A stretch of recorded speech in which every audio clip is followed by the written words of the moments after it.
ओम नमः शिवाय। हर हर महादेव।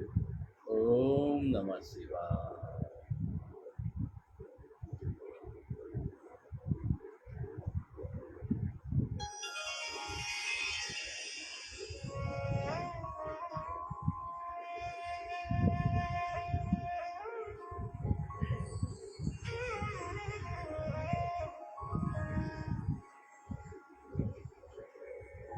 वक्रतुण्ड महाकाय सूर्यकोटि समप्रभा निर्विघ्नं कुरु मे देव सर्वकार्येषु सर्वदा।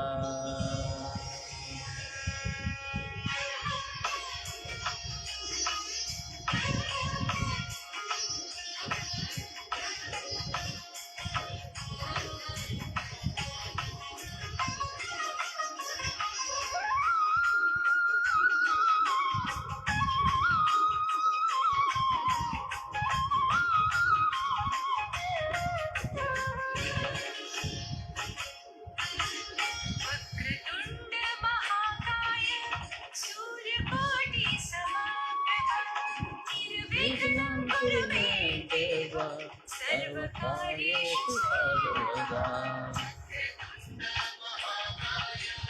सूर्यकोटि समप्रभा निर्विघ्नं कुरु मे देव सर्वकार्येषु सर्वदा।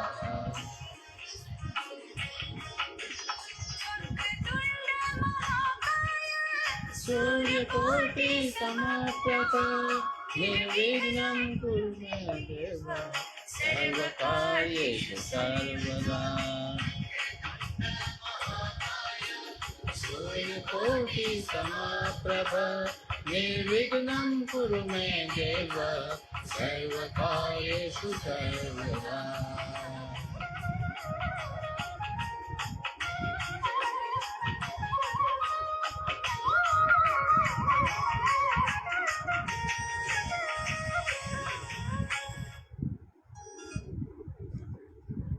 ओम नमः शिवाय। हर हर महादेव। શ્રાવણ માસમાં શિવમય બનીએ, ભક્તિના એકાઉન્ટમાં ક્રેડિટ કરીએ. એ જ મહાઆશય સાથે આપણે શ્રી મહાપુરાણ કથાનું વાંચન અને શ્રવણ કરી રહ્યા છે. તો આપ સર્વ શિવ ભક્તોને આજની કથામાં સ્વાગત છે. શિવ મહાપુરાણ કથામાં આપણે વાયવ્ય સંહિતાના પૂર્વ ભાગમાં આજે આપણે અધ્યાય 10 હું વાંચન કરશું.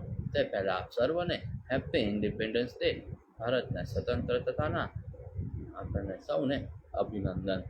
અને આપણે હવે શિવ મહાપુરાણ કથાનું આગળનું શ્રવણ કરીએ. વાયુ કહે, જ્યારે સૃષ્ટિ કેમ કરવી એ વિશે બ્રહ્મા વિચારવા લાગ્યા. એવામાં તે બ્રહ્માને તન્મય મોહ ઉત્પન્ન થયો. અને તે વખતે બ્રહ્માથી તપ, મોહ, માયા, મોહ, અંધાતી, મિશ્રી અને અવિદ્યા એ 5 વસ્તુઓ ઉત્પન્ન થઈ. આ રીતે ધ્યાન કરવાથી 5 પ્રકારની સૃષ્ટિ થઈ, જેમાં ઘડાઓ ભરેલા અને બીજ ઘડા ઢંકાઈને રહેલા હોય તેમ છે. અજ્ઞાનીથી આચ્છાદિત થયેલી, બહાર તથા અંદર વગર, જ્ઞાનની અને જળ તથા સગ્ન રહિત સૃષ્ટિ થઈ. એ સૃષ્ટિમાં મનુષ્ય, પર્વત વગેરે થયા. બ્રહ્માએ આવી નકામી સૃષ્ટિને જોઈ ઘણા ખેદાતુર થઈ બીજી સૃષ્ટિ રચવાનો વિચાર કરી. ત્યારે ધ્યાન ધર્યું તેટલામાં તો પશુ પક્ષી વગેરે ઉત્પન્ન થયા. તે પશુ પક્ષીઓ અંદરથી જ્ઞાનવાળા અને બહારથી અજ્ઞાની હોવાને લીધે તમામને સમાન કરવા લાગ્યા. એટલા માટે તેમને પશુ વર્ગમાં ગણ્યા. તેમજ તે અવળો માર્ગ ગ્રહણ કરનારા કહેવાયા. આ સૃષ્ટિ પર કંઈ ઉપયોગી ન લાગી એટલે ત્રીજી સૃષ્ટિ દેવતાની બનાવી આ સાત્વિક સૃષ્ટિ થઈ. આ સૃષ્ટિમાં સુખ અને પ્રીતિ અધિક છે. તે બહાર અને અંદર અત્યંત નાની છે. આટલા માટે તેની સંખ્યા દેવ એવી રાખી.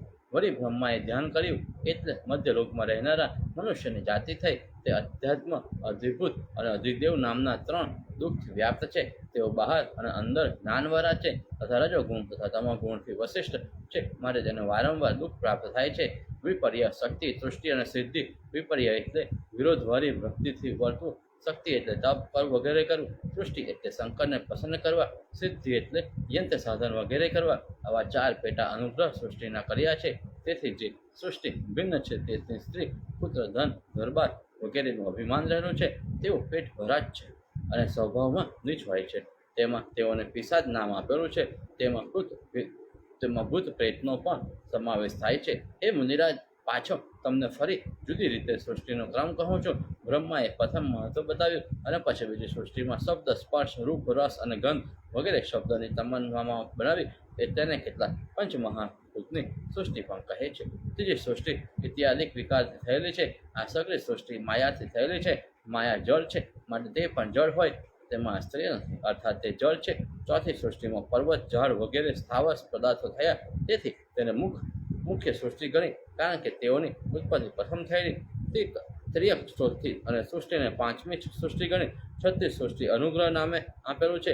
આ નવમી સૃષ્ટિ સંદન વગેરે છે. પ્રથમ ઉત્પન્ન થયેલા 3 પ્રાકૃતિક સર્ગ સૃષ્ટિ બુદ્ધિમાન છે અને 5 વિકારવાળા સર્ગ સૃષ્ટિ છે તે પણ બુદ્ધિપૂર્વક વર્તે છે. ફરી નવમી સૃષ્ટિમાં જે સનક, સનાતન તથા તે બ્રહ્મના નામથી નીચે પ્રમાણે ઉત્પન્ન થયા. સનક, સનાતન, સનાતન અને સનતકુમાર એ 4 થયા. આ 4 સંસાર છોડી વનમાં ચાલીને કર્યા, ત્યારે તેઓ સૃષ્ટિ કરવામાં મન રાખ્યું નહીં, એટલે ફરીથી સૃષ્ટિને કરવાની ઈચ્છાથી બ્રહ્માએ તપનો આરંભ કર્યો. તપ કર્યું તો પણ કંઈ ઉત્પન્ન થયું નહીં.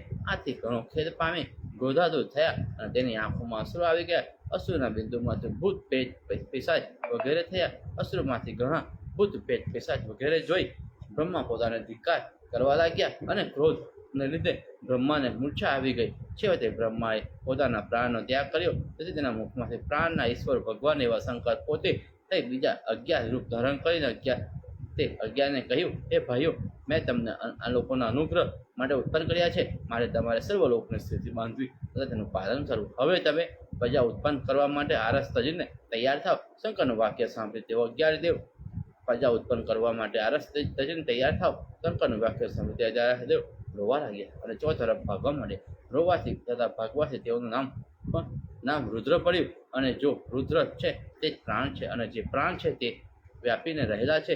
ત્યાર પછી મરી ગયેલા બ્રહ્માને શંકરે પાછા પ્રાણ આપ્યા, એટલે બ્રહ્મા જીવતા થયા. તેથી શંકર ઘણા ખુશ થઈને બ્રહ્માને કહેવા લાગ્યા. શંકર કહે, હે બ્રહ્મન, તમે ભય પામશો નહીં. જગતના ગુરુ તમે જ છો. તમારા પ્રાણનો બચાવ મેં કર્યો, તો હવે તમે ઉઠો.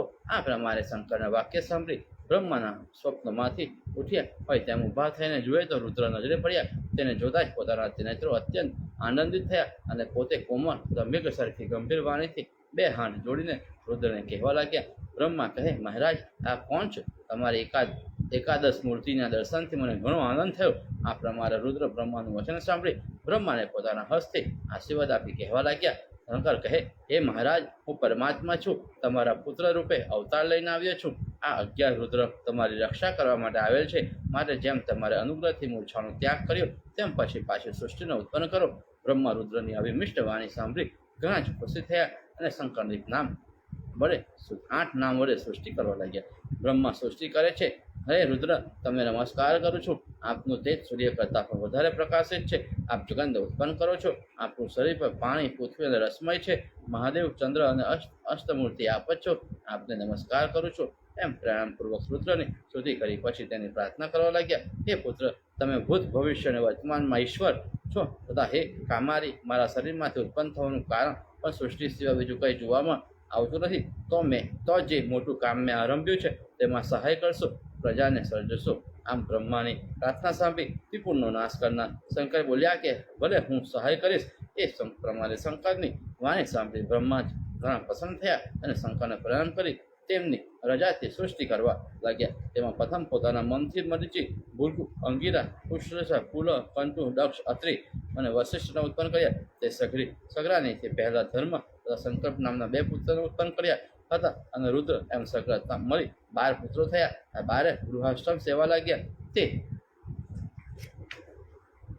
12માંથી અનેક દેવગણ થયા. તે સર્વ ક્રિયા કરવા લાગ્યા. પછી દેવ, અસુર, પિતૃ અને મનુષ્યને ઉત્પન્ન કરવા રુદ્રની સાથે જરમાં બ્રહ્માએ પરમાત્માનું ધ્યાન કરવા માંડ્યું. એટલે તેમના મુખમાંથી દેવતાઓ થયા, કાંખમાંથી પિતૃગણો થયા, જાંઘમાંથી અસુરો ઉત્પન્ન થયા, તેના શિશ્નમાંથી માણસો ઉત્પન્ન થયા, તેના નરકસ્થાન ગુદામાંથી સુધાતુર રાક્ષસો પેદા થયા. આ નિશાચરો રજોગુણ તમોગુણવાળા અને બળવાન થયા. તેના માટે તેના એક પડખામાંથી સર્પ, યક્ષ અને ભૂત, ગંધર્વો અને પક્ષીગણ પેદા થયા. તેના હૃદયમાંથી પક્ષીગણો પેદા થયા. મુખમાંથી પશુને ઉત્પન્ન કર્યા. પડખામાંથી સર્પોને ઉત્પન્ન કર્યા. ચરણમાંથી ઘોડા, હાથી, રોજ, શિયાળ, મુર્ગ, ઊંટ, ખચ્ચર તથા બીજી જાતિને ઉત્પન્ન કરી. પોતાના રૂવાટામાંથી ઔષધિઓ થઈ. વળી મુખમાંથી ગાયત્રી વગેરે છંદ, ઋગ્વેદ, ત્રિવૃત, રથંતર વગેરે સામવેદના વિભાગ અને મુખમાંથી ગાયત્રી અગ્નિમશ યજ્ઞ એ ઉત્પન્ન કર્યા. દક્ષિણ મુખમાંથી ત્રિપુષ છંદ, યજુર્વેદ, બૃહદ શામ અને ઉઠકસ નામનો યજ્ઞ એમ ઉત્પન્ન કર્યા. પછવાડાના મુખમાંથી જગત છંદ અને સામવેદ અને ચતુર્વેર્યુ નામનું સામગાન તથા અતિરાત નામનો યજ્ઞ એ ઉત્પન્ન કર્યો. ડાબા મુખમાંથી અનુષ્ટુપ છંદ, અથર્વવેદ, 21મું ગાન અને આપતો નામનો યજ્ઞ એટલે કે વસ્તુ પેદા કરી. વળી તે બ્રહ્માના શરીરમાંથી નાના મોટા અનેક પ્રાણીઓ, યક્ષ, પિશાચ, ગંધર્વ, અપ્સરાઓ, માતૃકા, કિન્નરગણ, રાક્ષસો, પક્ષી, પશુ, મૃગાદી, સર્પ, સ્થાવર, જંગમ, આખું જગત આખા અને તેઓના જે કર્મો પ્રથમ સૃષ્ટિમાં જેવા જોવા હોય તેવા જ પાછા સર્વને બને અને પોતપોતાના કર્મ પ્રમાણે તેઓ હિંસા અને અહિંસા, કોમળ અને ક્રૂર, ધર્મ અધર્મ વગેરે વસ્તુને પ્રાપ્ત થાય છે. પાંચ મહાભૂતોના જુદા જુદા રૂપ અને ઇન્દ્રિયના વિષયના ભોગ વિસ્તાર એ સગળું પોતે બ્રહ્માએ જ બનાવેલું છે. ભૂત માત્રનું નામ, આકાર અને તેનો વિસ્તાર બ્રહ્માએ બનાવ્યો. પછી વેદ બનાવ્યા. પ્રલયના અંત પછી એટલે કે સૃષ્ટિના આરંભના વેદ કહેલા નામો અને જ્ઞાન ઉત્પન્ન થયેલા પુત્રોને કહી બતાવ્યું. આમ પદાર્થોનો આકાર, રૂપ અને નામ અને ગુણ યુગે યુગ પ્રથમ જેવા જ બને છે. આ સૃષ્ટિ માત્ર બ્રહ્માથી ઉત્પન્ન થઈ છે અને મહત્વથી પરમાણુ પડે જે વિકારો છે તે સર્વ માયાના છે એમ જાણવું. તે બ્રહ્મા પોતાનું બ્રહ્મવન છે. તેમાં રાત્રે દિવસ પડ્યા કરે છે. તેમાં ચંદ્ર, સૂર્ય, ગ્રહ, નક્ષત્ર, નદી, સમુદ્ર અને પર્વતોમાં રહેલા છે. વળી તે વન, શહેર, ગામ અને મોટા મોટા દેશોને અલંકૃત છે.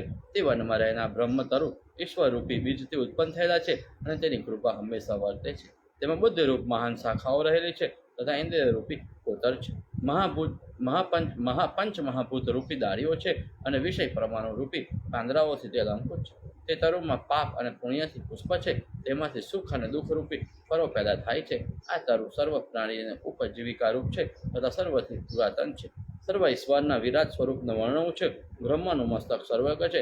આકાશ નાભી છે અને ચંદ્ર, સૂર્ય અને તેના નેત્રો છે. દિશાઓ પણ કર્ણ છે તથા ભૂમિ ચરણ છે.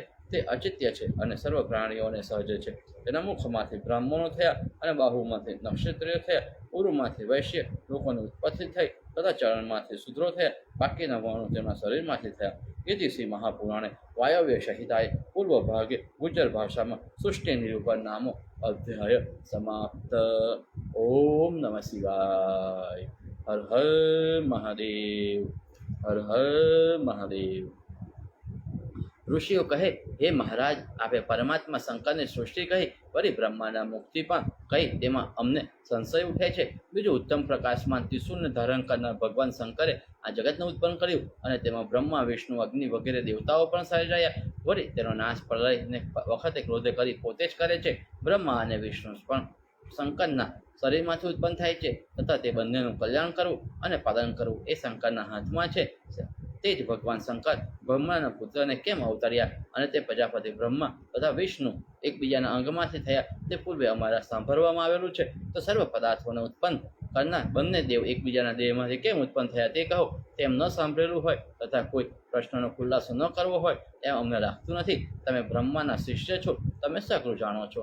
માટે હે વાયુ, જેટલી કથા અને તમને બ્રહ્માએ કહી બતાવી હતી તેટલી કથા અમને કહી બતાવો. સુત કહે, આમ મુનિઓએ વાયુરાજને પૂછ્યું એટલે સગળી વાર્તાથી મુનિગણને નીચે પ્રમાણે કહી સંભળાવ્યું. વાયુ કહે, હે દ્વિજરાજો, તમે ઠીક પ્રશ્ન પૂછ્યો. આ કથા મેં પ્રથમ બ્રહ્માને પૂછી હતી. તેણે મને યથાર્થ કહી બતાવી હતી. જેમાં બ્રહ્મા વિષ્ણુની પરસ્પર ઉત્પત્તિ આવશે તેમ કહી બતાવું છું. તે સાંભળો. પ્રથમ શંકરની ત્રણ દેવીની ઉત્પત્તિ, શંકરથી ત્રણ દેવની ઉત્પત્તિ થઈ. તેઓ ત્રણે ઉત્પત્તિ સ્થિતિ લય કરનારા હતા અને શંકરના ચૈતન્યથી મહિમાવાળા હતા. વળી જગત રચનાની શક્તિ પણ તેઓમાં હતી. આ દેવતાને શિવે ત્રણ કામમાં જોડ્યા. પ્રથમ બ્રહ્માને સૃષ્ટિ રચવામાં જોડ્યા તથા વિષ્ણુને પાલન કરવાનું કામ સોંપ્યું. બાકી રુદ્ર રહ્યા તેને સંહાર કરવાનું કામ સોંપ્યું.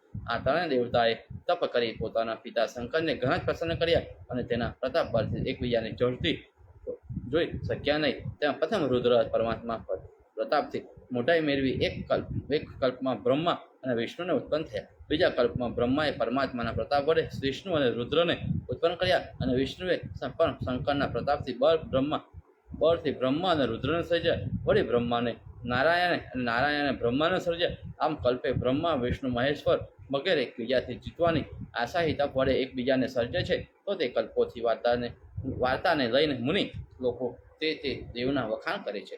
હવે તમને આશ્ચર્યકારક અને પાપહારક ઉત્તમ કથા કહું છું, તે સાંભળો. પ્રથમ નારાયણે મેઘવાહન નામના કલ્પ દેવતાએ 1000 વર્ષ સુધી મેઘનું રૂપ લઈ શંકરને ધારણ કરી રાખ્યા. વિષ્ણુનો આવો પ્રતાપ જોઈ શંકર ઘણા ખુશી થયા અને પોતાની શક્તિ તેમને આપી. વિષ્ણુ શંકર પાસેથી ઉત્તમ શક્તિ મેળવી ઘણા જ પ્રસન્ન થયા અને બ્રહ્મા તથા જગતને ઉત્પન્ન કર્યું. વિષ્ણુએ ઉત્પન્ન કરેલા બ્રહ્મા વિષ્ણુના વૈભવને જોઈ જરા હસીને બોલ્યા, તે જે સૃષ્ટિ કરે છે તે મેં જોઈ જાણ્યું.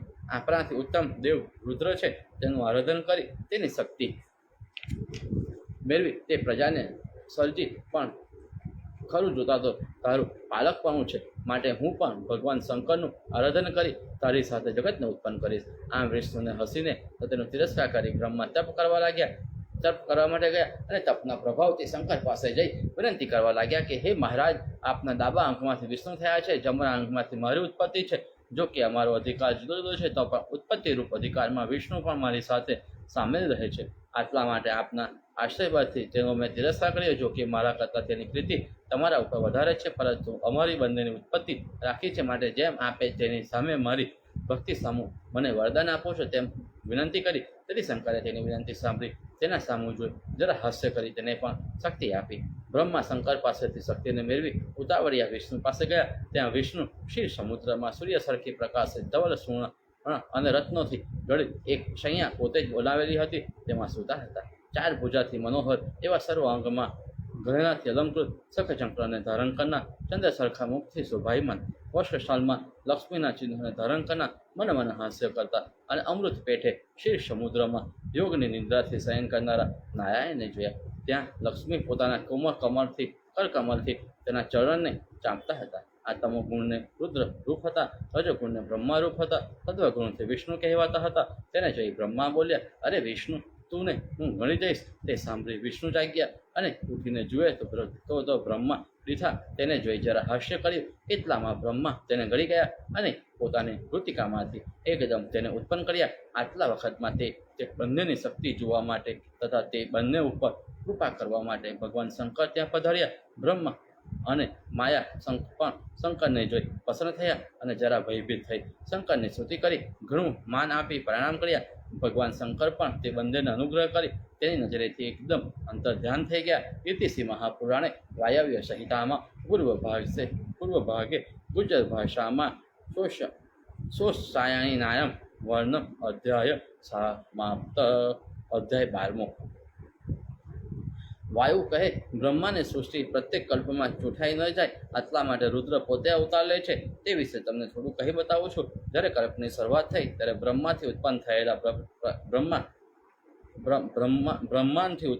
બ્રહ્મા પ્રજાને સર્જતા, પરંતુ તેની વૃદ્ધિ થતી નહીં. છતાં આથી તે ઘણા ખેદાદૂર બનતા. એક વખત આવો બનાવ બન્યો એટલે બ્રહ્મા દુઃખની શાંતિ અને પ્રજાની વૃદ્ધિ માટે પોતાના રુદ્રને આજ્ઞા કરી. એટલે નીલરોહિત રુદ્ર પુત્ર કહીને બ્રહ્માને ત્યાં ઉતરી બ્રહ્મા ઉપર અનુગ્રહ કર્યો. તેજના સમૂહ, આદિ અને અંતની રહિત, ધાતા પ્રાણીનો નાશ કરનાર, ઉત્તમ ઐશ્વર્યથી ભરપૂર શંકરે મોકલેલ શક્તિ અને તેના ચિહ્નોથી અલંકૃત, શંકરના નામથી જ પ્રસિદ્ધ, તેના અંશ અને તેની આજ્ઞામાં રહેનારા, સહસ્ત્ર સૂર્ય સરખા તેજસ્વી, ચંદ્રમંડળથી શોભાયમાન, સર્પના હાર, બાજુબંધ અને કડા તથા ભુજંગથી કટી મેલખા એ સર્વ વસ્તુઓથી અલંકૃત બ્રહ્મા, વિષ્ણુ અને જાલંધર વગેરે દેવતાથી તથા માણસોના માથાથી અલંકૃત મસ્તક ઉપર ગંગાજીના પ્રવાહથી પીગળી જતાવાળા, ભાગેલી દળમાં કૈલાસ પર્વતને ધારણ કરનારા, ડાબા કાનમાં કુંડલ પહેરનાર, વૃષભ ઉપર બેસવાવાળા, ગંભીર ગર્જના કરનાર, મહા અધોર એવા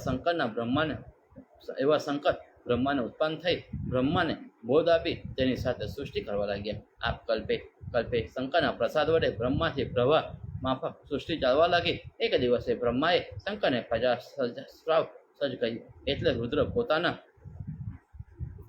જેવી સર્વ પ્રજા સર્જી, જટાને ધારણ કરનારી, કાલથી રહિત, ત્રણ નેત્રથી અલંકૃત, નીલ કારા કંઠથી સુશોભિત અને હાથમાં ત્રિશૂલ ધારણ કરનારી તે પ્રજા 14 લોકમાં વ્યાપી.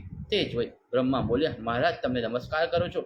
આપ આવી પ્રજાનો સર્જન કરો નહીં, સર્જો નહીં, બીજી મરણવાળી પ્રજાને સર્જો. શંકર આટલું સાંભળી બોલ્યા કે હે બ્રહ્મણ, મારી પાસે તો આવી સૃષ્ટિ છે, બીજી અશુભ પ્રજા નથી. મેં જે આ મહાબળના મહાત્માને પેદા કર્યા છે તેઓ મારી સાથે જ હંમેશા ફરશે. આટલું કહી રુદ્રો સાથે સંસાર માટે છૂટા પડી ફરવા લાગ્યા અને તે દિવસથી પોતે શંભુ પ્રજા સર્જી પણ છોડી પ્રલય સુધી બ્રહ્મચર્યવત પારવા લાગ્યા. તેથી શ્રી મહાપુરાણે વાયવ્ય સંહિતાએ પૂર્વ ભાગમાં ગુજ્જર સહાયતામાં રુદ્ર ઉત્પત્તિ અધ્યાય સમાપ્ત. અધ્યાય 13મો શરૂઆત કરીએ તે પહેલા આપ સર્વ પોતાની જગ્યા ઉપર એક વખત હર હર મહાદેવ, ઓમ નમઃ શિવાય નો નાદ કરો અને આપણે આગળની કથાનું શ્રવણ કરીએ. વાયુ કહે, બ્રહ્માએ પ્રજાને સર્જવા માંડી, પણ તે જ્યારે બરોબર વૃદ્ધિ પામી નહીં ત્યારે તેને મૈથુનથી પ્રજા કરવાની ઈચ્છા કરી. પ્રથમ નારીકુલ ઈશ્વરે પેદા ન કર્યું હતું, તેથી તે માટે બ્રહ્મા પણ મૈથુન સૃષ્ટિ કરી શક્યા ન હતા. પછી બ્રહ્માના મનમાં એવો વિચાર આવ્યો કે હું પ્રજાની વૃદ્ધિ માટે શંકરને પૂછું, કારણ કે તેના પ્રસાદ વગર જાત પ્રજાની વૃદ્ધિ થવી ઘણી મુશ્કેલ છે. આમ વિચાર કરી બ્રહ્મા તપ કરવા માંડ્યા. તપ કરતી વખતે આનંદ લોકને ઉત્પન્ન કરનારા ઘણા સૂક્ષ્મ અંતઃકરણથી જણાય એવા મનોહર, ગુણ રહિત, દુઃખ રહિત અને પ્રપંચોથી મુક્ત એવા શક્તિ સહિત શંકરનું અંતઃકરણમાં ધ્યાન કર્યું. બ્રહ્માનું તીવ્ર તપ જોઈ થોડા કાળમાં ભગવાન શંકર પણ પ્રસન્ન થયા. પછી થોડી વારમાં અંશ રૂપે કોઈ મૂર્તિમાં પ્રવેશ કરી અર્ધ નારીશ્વરનું રૂપ ધારણ કરી ત્યાં બ્રહ્મા પાસે પ્રકટ થયા. એટલે બ્રહ્માએ પરમ તમામ ગુણથી રહિત, અવિદ્ય અજ્ઞાનીના દર્શનમાં આવનાર સર્વ લોકોના પિતા અને સ્વામી, લોકને ઉત્પન્ન કરનારી માયાથી મુક્ત, કોઈના વિચારમાં ન આવે એવા આભાસ રહિત, પ્રમાણ રહિત, જન્મ જરાથી વર્જિત, અચલ નિર્ગુણ, શાંત અને અનંત કીર્તિમાન પાત્ર, સર્વ વસ્તુને આપનારા, સર્વ જગાએ વ્યાપીને રહેલા સત અને અસત વસ્તુથી રહિત, સર્વ ઉપનામથી વિલક્ષણ એવા શંકરને જોઈ બે હાથ જોડી સાષ્ટાંગ દંડવત પ્રણામ કર્યા. પછી શ્રદ્ધા અને વિનયથી મનોહર સંસ્કારવાળા ઘટતા અર્થ અને શબ્દોથી મનોહર અને વેદાંતથી ભરપૂર સૂક્તોથી શંકર અને પાર્વતીની સ્તુતિ કરી. બ્રહ્મા સ્તુતિ કરે છે, હે મહાદેવ, જય પામો, આપ મહાન દેવ છો, સર્વ ગુણોથી પણ શ્રેષ્ઠ છો, સર્વ દેવગણના અધિપતિ છો. હે અંબિકે, તમારો જય થાઓ. આપ માયારૂપ છો, કલ્યાણ કરનારા છો. આપને પ્રકૃતિકા એવું વિશેષણ આપે છે. આપનું શરીર ઘણું વિસ્તારવાળું છે અને સ્વભાવ પણ આપનો ઘણો જ મનોહર છે. હે માયાનો વિસ્તાર કરનાર, આપનો મનોરથ અવશ્ય સિદ્ધ થાય. આપની મહાલીલાઓ પણ સદા સિદ્ધ છે તથા બળ હંમેશા તેવું જ જોવા આવે છે. હે મહાદેવ, તમારો જય થાવ. હે વિશ્વની માતા, આપ જગત માતા વ્યાપીને રહેલા છો. આપ જગતને બનાવનાર છો અને તે સગ્ર મિત્ર પણ છો. તમારા જય થાવ. હે શંકર, તમારો જય થાવ. તમારો કાલ ત્રયમાં પણ નાશ થયો નથી. કાલ ત્રણે કાળમાં આપ તેવા રહો છો. આપના આકારમાં પણ કંઈ ફેર પડતો નથી અને હંમેશા માયામાં વ્યાપીને રહ્યા છો. હે દેવી, તમારો જય થાવ. તમે ત્રણ જગતનું પાલન કરો, ઉત્પન્ન કરો છો અને નાશ પણ કરો છો. આથી તમે ત્રણ જગતના નાયક રૂપ છો. હે મહાદેવ, તમારા જય થાવ. આપ જ્યારે અવ્યક્ત વગેરેની સામું જુઓ છો ત્યારે તે વસ્તુઓ જગતને રચે છે. વળી આપે તૃતીય નેત્રમાંથી અગ્નિથી કામદેવને બાળી નાખ્યો છે. તે દેવી નિરંતર જય પામો. દેવાદી ન જણાય એવા આત્મજ્ઞાનથી આપ નિર્મળ છો અને તમારી શક્તિના સંશયથી આખી દુનિયા વ્યાપી રહી છે. હે મહારાજ, જય પામો. આપે વિશ્વના તત્વોને જુદી જુદી રીતે ઠાલવેલા છે. વળી આપણા ગણધરો અસુરાદિના મસ્તક ઉપર ચરણ મૂકીને રહેલા છે. હે જગત માતા, તમારો જય થાવ. આપ નિરંતર રક્ષા કરવામાં ઘણા ચતુર છો. વળી સંસાર રૂપે વિષના વૃક્ષને નાશ કરી મોક્ષ પદ પામો છો. હે મહારાજ, આપ અલ્પ વીર્યમાં પ્રાણીનું મદ ઉતારી તેને શાંત કરો છો અને જગતથી બહાર છતાં પણ શત્રુના વૈભવનો નાશ કરો છો. અને હે મહારાજ, આપ પંચ મહાભૂત સત્રના છો, નથી જુદા પરબ્રહ્મ રૂપે છો. હે માતા, આપ પંચભૂતના જ્ઞાનરૂપી અંધકારને મટાડવામાં ચાંદની રૂપ મોટો જે રોગ પાણીને લાગેલો છે તેને તારો છો. હે દેવી, જ્ઞાનરૂપી અંધકારને મટાડવામાં ચાંદની રૂપ છો. ત્રિપુરને દહન કરનારા શંકર અને ભદ્રકાળીની પાર્વતીનો જય થાવ. સત્વ, રજ અને તમથી મુક્ત એવા શંકર અને ત્રિપુરનું મદન કરનાર દેવી જય પામો. હે મહારાજ, આપ પ્રથમ ગણના ભેદ છો, સર્વજ્ઞ છો અને દિવ્ય દેહથી અલંકૃત છો. હે દેવી, આપ સર્વનો નાશ કરનારા અને પુષ્પને ઈચ્છિત વર આપનારા છો. આપનો જય થાવ. હે મહારાજ, તમારું ધામ ક્યાં અને મારી અલ્પમતી ક્યાં? અર્થાત આપની સૃષ્ટિ મારાથી બની શકે તો પણ આ મારું ડબડબું સ્વીકારશો એવી મારી લાગણી છે. આમ બ્રહ્માએ 4 મુખથી શંકરની અને સંસ્થિત શક્તિની સ્તુતિ કરી. શંકર અને પાર્વતી વારંવાર પ્રણામ કર્યા અને આ અર્ધનારીશ્વરનું સત્વન બ્રહ્માએ કર્યું. અને તે કોઈ ભણે તો તે ભક્તિ પામે છે અને તેની મનોકામના પૂરી થાય છે. સકલ સ્થાવરમાં જંગમ પ્રાણી માત્રને સર્જનાર અને જન્મ મરણથી રહિત, અર્ધમાં સ્ત્રી રૂપ ધારી અને અર્ધમાં પુરુષ રૂપને ધારણ કરનાર ભગવાન અર્ધનારીશ્વર શંકરને પ્રણામ કરું છું. ઇતિ શ્રી મહાપુરાણે વાયવ્ય સંહિતામાં પૂર્વ ભાગમાં સૂર્ય ગુજર ભાષામાં રુદ્ર બ્રહ્મ સંવાદે નો અધ્યાય સમાપ્ત. ઓમ નમઃ શિવાય. હર હર મહાદેવ. વાયુદેવ કહે, હે મુનીશ્વરો, બ્રહ્માને શ્રુતિ સાંભળી ભગવાન શંકર મેઘના સરીથી ગંભીર કોમળ શબ્દોથી અલંકૃત યુક્તિવાળી ઉત્તમ અર્થને કહેનારી, સમગ્ર ભૂમંડળથી ઉત્પત્તિ સ્થિતિ અને લયને કરનારી ઉદાર અને મધુર વાણીથી હાસ્ય કરીને બોલ્યા. શંકર કહે, હે વર્ષ બ્રહ્મા, તમારા વાક્યનું ગૌરવ મેં જાળવ્યું. તમે પ્રજાની વૃદ્ધિ કરવા માટે તપ કર્યું. મેં તમારા જાણવામાં છે અને તે તપથી હું ઘણો પ્રસન્ન થયો છું. તો વર માંગી લો. આમ સ્વભાવથી જ મનોહર અને ગંભીર વાણી કહી પોતાના શરીરમાંથી એક શક્તિરૂપ દેવીને ઉત્પન્ન કરી બ્રહ્મા વેતાએ શંકરની શક્તિ ગુણમય છે તથા તેને જન્મ મરણ નથી એમ કહે છે. આ દેવીનું સ્મરણ તથા સ્તવન કરવામાં મન અને વાણી પહોંચી શક્યું નથી. તે શંકરના શરીરથી પ્રગટ થઈ તેનાથી જગત વ્યાપ છે અને જગતને મોહ પણ તે કરે છે. આ શક્તિ શંકર રૂપ છે અને તેના દેહ સર્વ આચરણ અમર ગણો થયા છે. આવા શક્તિને જોઈ બ્રહ્મા પ્રણામ કરી પ્રકાશ કરનારા દેવીની પ્રાર્થના કરવા લાગ્યા. બ્રહ્મા કહે, હે દેવી, પ્રથમ શંકરે મને ઉત્પન્ન કર્યો. હું નિરંતર પ્રજાને સમજું છું. હે દેવી, મનથી નિરંતર દેવ વગેરે પ્રજા સર્જું છું તો પણ તે વૃદ્ધિ પામતી નથી. આટલા માટે સ્ત્રી પુરુષના સંયોગથી પ્રજાની કરવાની મને ઈચ્છા થઈ છે. વળી પ્રથમ તમારાથી નારીનું કુલ એક પણ ઉત્પન્ન થયું છે. તે સર્વશક્તિમિત તમારાથી શક્તિની ઉત્પત્તિ થઈ છે. માટે હે સુરેશ્વરી, તમારા એક અંશથી પ્રજાની વૃદ્ધિ થાય એવી મારી માંગણી છે. તો તમે મારા પુત્ર દક્ષ પ્રજાપતિને ઘેર અવતાર લો. આવું બ્રહ્માનું વચન સાંભળી શંકરની કુટીમાંથી થયેલા દેવી દક્ષને ઘેર જન્મે એમ કહી બ્રહ્માને અનંત શક્તિ આપી. શંકરના દેહમાં લય થયા તે દિવસથી લોકોમાં સ્ત્રીનું શરીર ઉત્પન્ન થયું અને તે દિવસથી મૈથુનની સૃષ્ટિ ચાલી. આ દેવીની શક્તિથી બનેલું વૃત્તાંત તમને મેં સંભળાવ્યું. પ્રાણી વર્ગની કથામાં પ્રસંગ કહેલું આ આખ્યાન કોઈએ સાંભળ્યું તો પુણ્ય સુખ અને સારી સંતતિને પામે છે. ઇતિ શ્રી મહાપુરાણે વાયવ્ય સંહિતામાં પૂર્વ ભાગે ગુજર ભાષામાં સૃષ્ટિ નિરૂપણ નામ અધ્યાય સમાપ્ત. વાયુ કહે, હે દેવગણ, આવી રીતે ઈશ્વરની ઉત્તમ શક્તિને મેળવીને મૈથુન સૃષ્ટિનો પ્રચાર કરવા માટે પોતે અર્ધ નારીમાંથી સ્ત્રીનું રૂપ ધર્યું અને અર્ધ શરીરમાંથી પુરુષનું રૂપ લઈ તેમાં જે સ્ત્રી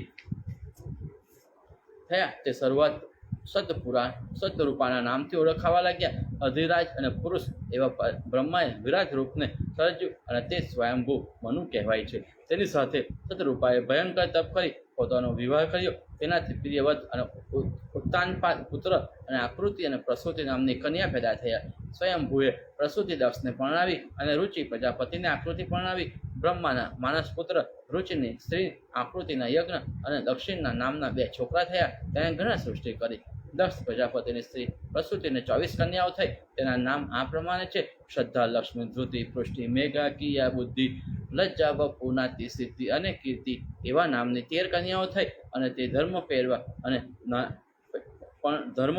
ધર્મ વેરે પરણાવી અને નાની અજ્ઞા, ખ્યાતિ, સતી, સંભૂતિ, સ્મૃતિ, પ્રીતિ, ક્ષમા, સન્નતિ, અનસૂયા, ઉર્જા, સ્વાહા, સ્વાધા નામની કન્યાઓ, ભૃગુ, શિવ, મરીચ, અંગીરા, પુરશ્વ, અષ્ટિ, વશિષ્ઠ, પાવક અને પિતૃગણ વગેરે ક્રમ પ્રમાણે પરણાવી. તેમાં પ્રથમથી 13 કન્યાઓમાં કામ, દમ, નિલય, સંતોષ, લાભ, શત્રુ, દંડ, શ્રુત, દંડ, સનય, બોધ, મહાભૂતિ, અપ્રમાદ, વિનય, વ્યવસાય, ક્ષેમ, સુખ, રયક્ષ વગેરે કુમારો ઉત્પન્ન થયા. તેમાં ધર્મના પુત્ર સુખદાયક થયા અને અધર્મને હિંસાને પુત્ર થયા. તે પુત્ર ઘણા કષ્ટદાયક થયા અને તેમાં નામની વિકૃતિ વગેરે કહેલા છે. ફરી તેના પુત્ર અને તેની સ્ત્રીઓ અગણિત થયેલા છે. આ અધર્મરૂપ તમસ અને સૃષ્ટિ તમને કહી બતાવી. તેમાં દક્ષ પ્રજાપતિની પુત્રી જે સતી નામની હતી તે શંકરને પરણી હતી. તેણે પોતાના પતિની નિંદા સાંભળવાથી પોતાની માતાને અને પિતાને ચડચોડી પોતાના શરીરને ત્યજી દીધેલું અને હિમાચલની શ્રી મેનાને ત્યાં અવતાર લીધેલો. શંકરે પોતાની સ્ત્રી સતીમાંથી અનેક રુદ્રને ઉત્પન્ન કર્યા. તે તમને મેં કહું છું. ભૃગુએ ખ્યાતિ નામની સ્ત્રીમાં લક્ષ્મીને ઉત્પન્ન કર્યા અને ગણધાતા અને વિધાતા નામના 2 છોકરા ઉત્પન્ન થયા. તેમાં મન્વંતર ફરવા લાગ્યા. આ બંનેમાંથી હજારો હજારો પ્રજા થઈ. જ્યારે સ્વયંભૂ મનુ વખતો આ વહી ગયો ત્યારે તેનું નામ ભાર્ગવ પડ્યું. હરીશની સ્ત્રી સંભૂતિ તેને પૌણ્યમાસ નામનો પુત્ર જન્મ્યો અને 4 કન્યા ઉતરી. આનો વંશ ઘણો જ મોટો કહેવાય. કાશ્યપ પણ નાના વંશમાં જન્મ્યા. તેના હજારો હજારો વર્ષ થયા.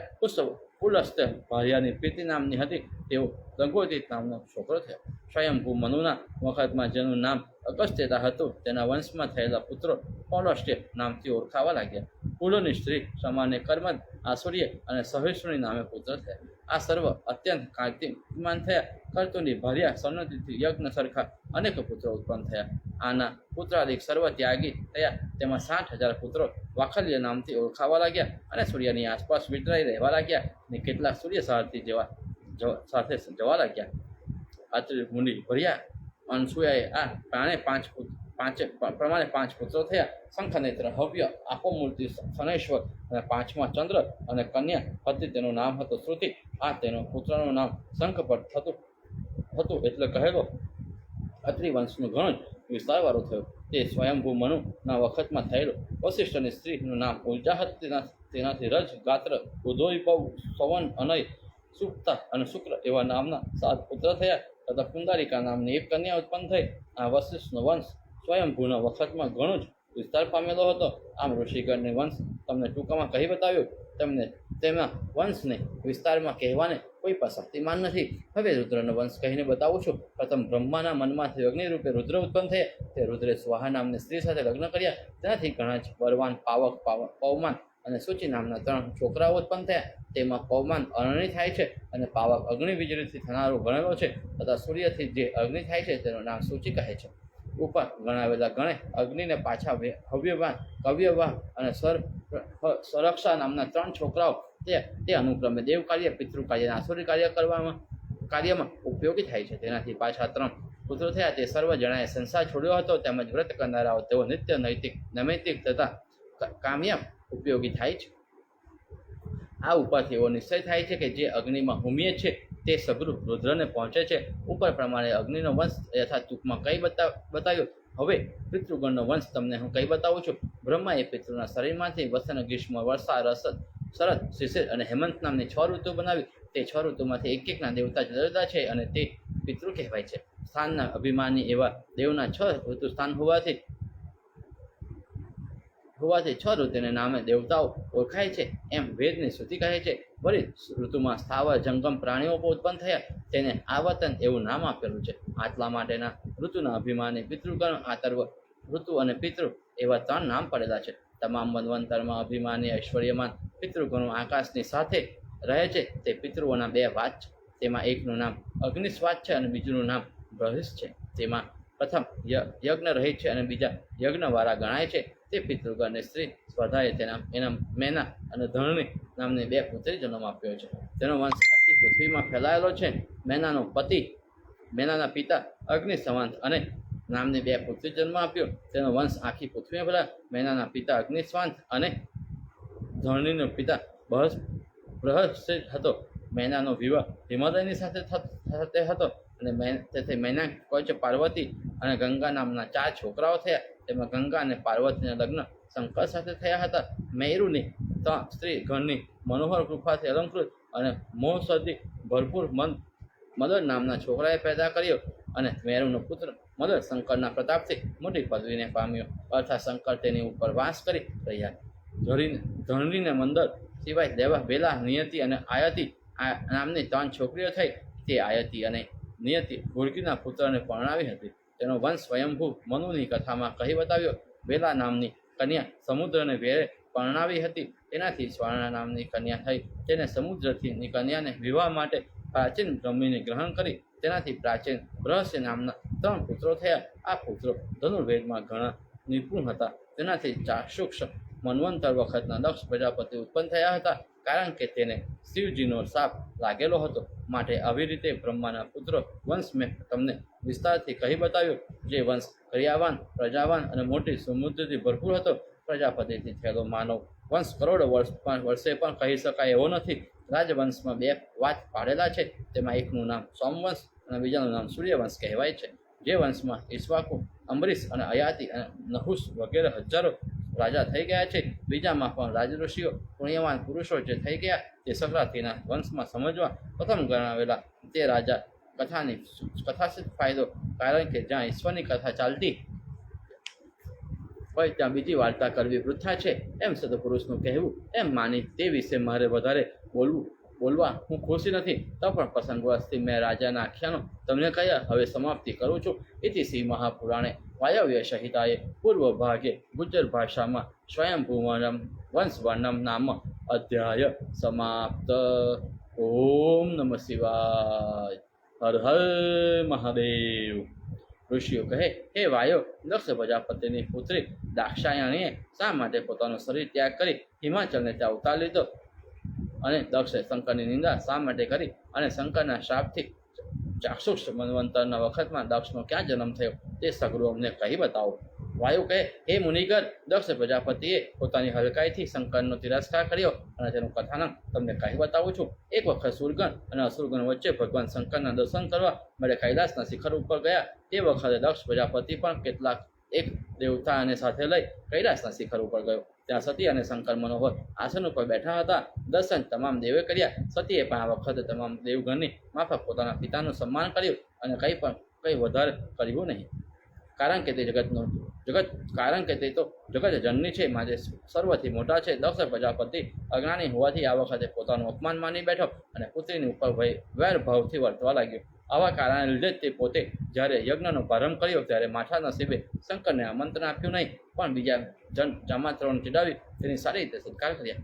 એટલામાં નારદ મુનિ ફરતા ફરતા શંકરની પાસે ગયા. દક્ષ પ્રજાપતિના ઘરની તમામ હકીકત જાહેર કરી પાર્વતી પોતાના પિતાના ઘરે ઉત્સવ છે એમ જાણી શંકર પાસેથી રજા માંગી બાપને ઘરે જવા માટે તે મનોહર સખીગણ સહિત દિવ્ય નાના પ્રકારના રત્નોથી જડિત ચારે મેર ઉડી શકે તેવું તથા ચિત્રા મનોવાળું એક વિમાન મંગાવી ત્યાંમાં બેઠા. તે વિમાનની અંદર મોતીથી ભરેલો ચંદ્રવો હતો અને ચાર બાજુએ મોતીથી માળાઓ લટકાવેલી હતી. તેમાં રત્નથી જડેલા 100 થાંભલા હતા અને તે ફૂલના ગાલીચાઓ પાથરેલા હતા. ફરી વિમાનની બારીઓમાંથી હીરાઓ પ્રકાશ સૂર્ય જેવો પડતો હતો અને વિમાનની તળેતો ભાગ મણીની શિલાથી બાંધેલો હતો.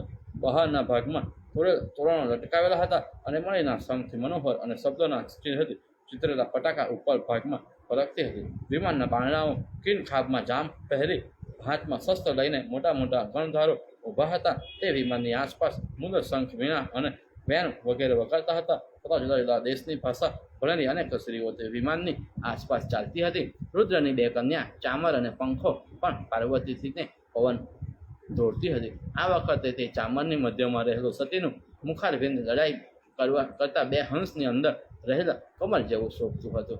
સુમાલીની દેવી ઉપર છત્ર ધર્યું હતું. તે છત્રને છેડે ભાગમાં મોતીઓ લટકતા હતા અને તે છત્ર શ્વેત રંગનું હતું. વળી તે છત્ર અમૃતના વાસણ ઉપર જેમ ચંદ્રમાનું મંડળ શોભે તે જ સતી ઉપર શોભા આપતું હતું. આગળ બેઠેલી શુભાવતી નામની સખી સતીની સાથે પાસાથી રમતી હતી. કોઈ સ્ત્રીના હાથમાં રત્નનો અરીસો હતો, કોઈએ તાડપત્રનો પંખો સજાવેલો હતો, કોઈએ પાનની પેટી હાથમાં લીધી હતી, કોઈના પાનમાં પોપટ હતો તો કોઈના હાથમાં સુગંધી પુષ્પો હતા, કોઈના હાથમાં ઘેરાની પેટી હતી, તેમજ કોઈએ પુષ્પ પાત્ર અને ચંદનનું પાત્ર લીધું હતું. આવી રીતે પોતપોતાનો અધિકાર સાચવી માત્ર સ્ત્રીઓ દેવીની ચારે મેરથી વિટાઈ ગઈ હતી અને વચમાં દેવી બેઠા હતા. તેથી ચંદ્રની ચાંદની જેમ તારામંડળમાં શોભે તેમ શોભતા પછી શંખનો નાદ થયો એટલે ચાલવાની તૈયારી થઈ. મંગલ પધર ઢોલ પર વાગવા માંડ્યો અને તેની સાથે બીજા મધુર સ્વરના વાજેન્દ્રો પણ વાગવા લાગ્યા. એકથી કોલાહલ તથા ભૈરીનો શબ્દ થવા લાગ્યો અને 1,08,000 ગણોધર હાથમાં આયુધો લઈ આગળ ચાલવા લાગ્યા. આ સર્વે ગણોના અગ્નમાં સોમ નદી નામનો ગણ ભરત ઉપર બેસીને કાર્તિક સ્વામીની પેઠે આગળ ચાલ્યો. આ વખતે દેવતાએ નગારા પણ વાગતા હતા. મુનિઓએ નૃત્ય કરવા લાગ્યા. સિદ્ધ યોગીઓ ખુશી થવા લાગ્યા અને મેઘમંડળો વિમાન ઉપર પુષ્પથી વૃષ્ટિ કરવા લાગ્યા. દેવી દેવગણની સાથે થોડા વખતમાં પોતાના પિતાના ઘરે પહોંચી દક્ષ ગયા અને દક્ષ પ્રજાપતિ પોતાની પુત્રીને જોઈ વધારે રીસે ભરાયો અને તેનાથી નાની પુત્રીએ પૂજા કરી, પરંતુ તેની દેવીને માન પણ આપ્યું નહીં. આ જોઈ દેવી સભામાં પોતાની માતા સાથે બેઠેલા પિતા દક્ષને દીનતાના વચને કહેવા લાગ્યા. દેવી કહે, હે પિતા, બ્રહ્માડી દેવગણ પણ જેની સેવા કરે છે એવા શંકરની તમે સેવા કરી નહીં અને તિરસ્કાર કર્યો. એ વાત એક બાજુ રહી, પરંતુ મારો પણ તિરસ્કાર કરી મારાથી નાની પુત્રીઓનું આદરમાન કર્યું તે તમને ઘટે નહીં. હવે મારો આત્મા પણ અપવિત્ર થયો છે એમ હું માનું છું. દક્ષ પોતાની પુત્રીના વચન સાંભળી ક્રોધ કરી બોલ્યા, હે પુત્રી, તારાથી ઉત્પન્ન મારે ઘણી છોકરીઓ છે અને એના પતિઓ પણ ઘણા જ ગુણવાન અને સંકટથી સ્વભાવે સારા છે. તારો ધણી તમોગુણી છે, વળી મૂર્ખ છે. આવા ધણીને તું વર્ગી રહી છે, માટે તારો પણ તિરસ્કાર કરું છું, કારણ તારો પતિ મારાથી આડો ચાલે છે. દેવી દક્ષની વાણી સાંભળી સભામાં સર્વે સાંભળે તેમ નીચે પ્રમાણે બોલ્યા. દેવી, મારા ઘરમાં કંઈ દૂષણ નથી અને લોકોમાં સાક્ષાત મહેશ્વર કહેવાય તેવા આ દક્ષ વખોડે. તેઓ વેદમાં પણ હું કહ્યું છે કે વિદ્યાનો ચોર, ગુરુનો દ્રોહી, દેવ ઈશ્વરની નિંદા કરનારો એ સગરા ઘણા જ પાપી સમજવા અને તેને તરત દંડ આપવો. માટે આ પાપીને પણ તે પ્રમાણે ઈશ્વરની દારૂણ દંડ મળશે એવી શંકરનો સત્કાર પણ ન કર્યો, માટે તારું કુલ નાશ થયું એમ જાણ. આટલું બોલી ક્રોધાતુર થયેલા દેવીએ પોતાનું તેનાથી ઉત્પન્ન થયેલું શરીર ત્યજી દીધું અને હિમાચલ પર્વતીને ત્યાં ગયા અને હિમાચલે પણ પુત્રીને ત્યાં હજારો વર્ષ તપ કર્યું. આટલા માટે દેવીએ પણ તેને ઉપરથી અનુગ્રહ કર્યો અને પોતાની ઈચ્છાથી તથા યોગ માયાના પ્રતાપથી ત્યાં અવતાર લીધો. જ્યારે દેવીએ પોતાનું શરીર ત્યજી દીધું ત્યારે માત્ર અંતર ધ્યાન થઈ ગયા અને યજ્ઞનો નાશ થયો. શંકરે પોતાની સ્ત્રીને દેહ મૂકી દીધો એમ સાંભળી દક્ષ ઉપર અને મુનિગણ ઉપર ક્રોધ કરી તેને શાપ આપ્યો. હે દક્ષ, તે મારા અપરાધને લીધે દેવી તિરસ્કાર કર્યો અને બીજી પુત્રીઓને પૂજા કરી તથા તેના પતિઓનું સન્માન કર્યું. આટલા માટે તારા જામાતનો વ્યવસ્થિત મન્વંતર બ્રહ્મયજ્ઞમાંથી ઉત્પન્ન થશે અને તું પ્રાચીન બૃહસ્પતિના પુત્ર અજેતાનો સૂત્ર થઈ શુદ્ધ થઈને અવતરીશ અને તે રાજા થઈશ અને તું તારા ધર્મ, અર્થ, કામના કર્મમાં વારંવાર વિઘ્ન કરીશ. શંકરનું આવું ઓરું સાંભળી દક્ષે પોતાનું શરીર દુઃખને લીધે ત્યજી દીધું. પછી પ્રચેતાને ઘેર ચાક્ષુષ મન્વંતરમાં પોતાનો અવતાર થયો. ભૃગુ વગેરે પણ બ્રહ્મયજ્ઞમાં વરુણ પાસેથી શરીર મેળવી ઉત્પન્ન થયા. આ વખતે ધર્મ માટે દુરાત્મા દક્ષે યજ્ઞનો આરંભ કર્યો અને શંકરે તેમાં વિઘ્ન કર્યું. આ વિઘ્ન વૈવષ્ટ મનુના વખતમાં થયું. ઇતિશ્રી મહાપુરાણે વાયવ્ય સંહિતામાં પૂર્વ ભાગે ગુજર ભાષામાં દક્ષ શાપ વર્ણમ નામ અધ્યાય સમાપ્ત. ઓમ નમઃ શિવાય. ઋષિઓ કહે, પાપી દક્ષ અને ધર્મ માટે યજ્ઞ કરવા તૈયાર થયો ત્યારે શંકર ધર્મલોકના પાલક થઈ તેમાં વિઘ્ન શા માટે કર્યું એ કથા સંભળાવી અમને મરજી કરે છે. વાયુ કહે, જ્યારે તપના પ્રભાવથી હિમાચલને ત્યાં પાર્વતીનો જન્મ થયો ત્યારે ઘણો જ આનંદ થયો અને પાર્વતી પાયા શંકર પાસે સાથે પણ પછી હિમાલયના કૈલાસ પર શિખર પર ક્રીડા કરવા લાગ્યા. એમ કરતાં હજારો વર્ષ નીકળી ગયા અને વયસ્ક મનુનો વખત આવ્યો એટલે પ્રચેતાને ઘેર દક્ષનો જન્મ થયો અને તે દક્ષે હિમાલય ઉપર ગંગાધર હરિદ્વારના અશ્વમેઘ નામનો યજ્ઞ કરવાનો નિશ્ચય કર્યો અને હજારો દેવગણ તથા તેમાં યજ્ઞમાં આવવા લાગ્યા. ઇન્દ્ર, આદિ, રુદ્ર, મારુત, સાધ્યગણ, સૌમલી અને ધૃત નામ પાન કરનારા, ધ્રુમનું પાન કરનારા, પિતૃગણો, અશ્વિની કુમાર, બીજા દેવતાઓ પણ યજ્ઞનો લાભ લેવા વિષ્ણુને સાથે લઈને આવ્યા. એક શંકર આવ્યા નહીં ત્યારે દધીજી મુનિ શંકર સિવાય સર્વને જોઈ ક્રોધથી બોલ્યા. દધીજી કહે, હે દક્ષ, પૂજ્યની પૂજા ન કરે અને અપૂજ્યની પૂજા કરે તે માણસ જરૂર પાપ સાથે પામે છે. વળી જે બાબતમાં હલકા લોકોની સંમતિ જડે અને સત્પુરુષોમાં મત ના આપે તેમ કરનારને ઈશ્વર તરફથી અવશ્ય દંડ મળે છે. આટલું બોલી ફરીથી દધીજીએ દક્ષને કહ્યું કે ભાઈ, તું પૂજ્ય ભગવાન શંકરનું પૂજન શા માટે કરતો નથી? દક્ષ કહે, મારે ત્યાં 11 રુદ્રો હાથમાં ત્રિશૂળ લઈને ઊભા છે, તેથી જુદા શંકર હું નથી જાણતો, તે પણ તે રુદ્ર જ છે. દધીજી કહે, 11 રુદ્રો અને બીજા દેવતાના પૂજનથી તને કશો ફાયદો મળશે નહીં, કારણ કે યજ્ઞના અધિષ્ઠાન શંકરનું તું અપમાન કરે છે. જે શંકર બ્રહ્મા, વિષ્ણુ અને રુદ્રને ઉત્પન્ન કરે છે, જે માયાથી પર છે, જે પરમાત્મા શિવનું યોગીઓ તથા વિદ્વાનો અંતઃકરણ ચિંતવન કરે છે, જે અક્ષરતઃ માયા અસતઃ જગતથી પણ પર છે, આદિ તથા અંતર્હિત છે, તર્કમાં ન આવે એવા છે અને ઉત્પત્તિ, સ્થિતિ તથા લયના કારણે પણ તે જ છે. શંકરથી બીજે દેવ સમર્થ નથી અને આ યજ્ઞમાં પણ તે અધિષ્ઠા છે. દક્ષ કહે, આ જે યજ્ઞ ઈશ્વર સર્વના અધિપત્ય વિષ્ણુના ભાગરૂપ અને સોનાના પાત્રમાં મૂકેલું યજ્ઞનું બલિ છે, તેનો ભાગ પાડી હું ગ્રહણ કરું છું.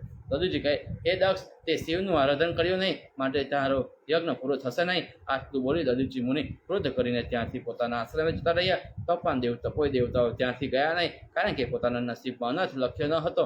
એટલા વખતમાં દેવી શંકર પાસેથી દક્ષના યજ્ઞની વાર્તા સાંભળી તેના યજ્ઞનો ધ્વંસ કરવા માટે શંકરને કહેવા લાગ્યા. દેવી પાર્વતીનું વચન સાંભળી શંકરે દક્ષના યજ્ઞનો ધ્વંસ કરવા 1000 મુખનો વીરભદ્ર નામનો એક ગણ ઉત્પન્ન કર્યો, અને તે ગણ હાથમાં 1000 બાણો અને બીજા હાથમાં 1000 મધુગણો લઈને આવ્યો, અને શંકરના ચરણમાં પડીને કહેવા લાગ્યો, મહારાજ, શી આજ્ઞા છે? તે ગણના હાથમાં ગદા, ટંક, ધનુષ, ચક્ર, ધ્વજ વગેરે રહી ગયા હતા. મસ્તક ઉપરથી અર્ધચંદ્ર તિલક શોભતું હતું. તેના માથામાં કેસ વીજળી પીરા જેવા પિંગળા અને પ્રકાશિત હતા. તેની દાઢો ઘણી જ ભયંકર હતી, અને ઉદર તથા મુખ ઘણા પહોળા અને પ્રકાશિત હતા. તેના મુખમાં રહેલી જીહ્વા વીજળીની પેઠે ચળકાટ લેતી હતી.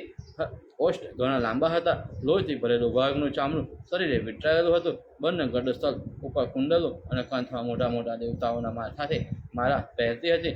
જળજરાતમાં ઝાંઝર અને બાજુબંધથી તેનું શરીર અલંકૃત હતું. રત્ન તથા મોતીથી જડેલી માળાઓથી તેની છાતી શોભતી હતી. તે સિંહ તથા સર્વ પરાક્રમી હતો, અને તેની ચાલ મત ગજેન્દ્ર સરખી હતી. તેની ક્રાંતિ શંખ, ચામર, ચંદ્ર, ચંદન અને કમળ સરખી હતી, અર્થાત તે ઘણો ગૌર વર્ણનો હતો.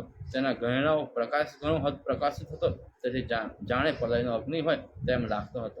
ગણને ઉત્પત્તિ કરી શિવે ક્રોધમાંથી ભદ્રકાળીને ઉત્પન્ન કર્યા, અને સાક્ષી રૂપે તેની સાથે જવાની રજા આપી. પછી વીરભદ્રને અને ભદ્રકાળીને કહ્યું, તમારું બંનેનું કલ્યાણ થાવ. વીરભદ્ર દેવી મારફતે શંકરને વિનંતી કરી કે મહારાજ, હુકમ ફરમાવો. તે પ્રમાણે કરી શંકરે ગંભીર વાણીથી કહી બોલ્યા. હે શંકર કહે, હે વીરભદ્ર, પછી તેના દક્ષના યજ્ઞનો ધ્વંસ કર અને ભદ્રકાળી સાથે લઈ જાત. હું પણ પાર્વતી સાથે આ રમ્ય આશ્રમની સમીપમાં ઊભી રહી તારું પરાક્રમ જોઈશ. હાલમાં કર્ણલક નામનું ક્ષેત્ર છે.